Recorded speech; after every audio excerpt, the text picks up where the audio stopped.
जब पुराने ज़माने में लोग हुक्का पीते थे ना, सिगरेट वहाँ नहीं पीते थे, लेकिन आजकल फिर हम पुराने ज़माने में चले गए। सिगरेट इतनी महंगी हो गई कि अब लेना बहुत मुश्किल हो गई। 200-250 की एक डब्बी मिलती है। बचत के लिए हमने एक नवा काम स्टार्ट कर रहे हैं ना, जो पुराने ज़माने में लोग करते हैं, ये काम है हुक्का। पहली दफ़ा पी रहा हूँ, देखो मैं इसको जलाने में कामयाब होता हूँ या नहीं।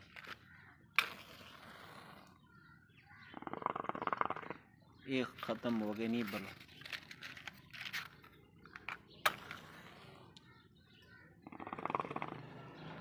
ये हमारा काम नहीं है भाई, ये बुज़ुर्गों का काम है। बहुत अच्छी तरीके से वो जला लेते हैं। अब देखते हैं।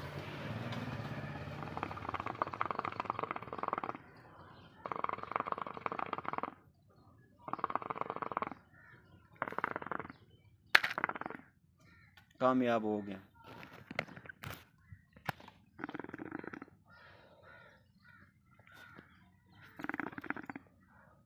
बहुत कौड़ा धुआं यार इसका।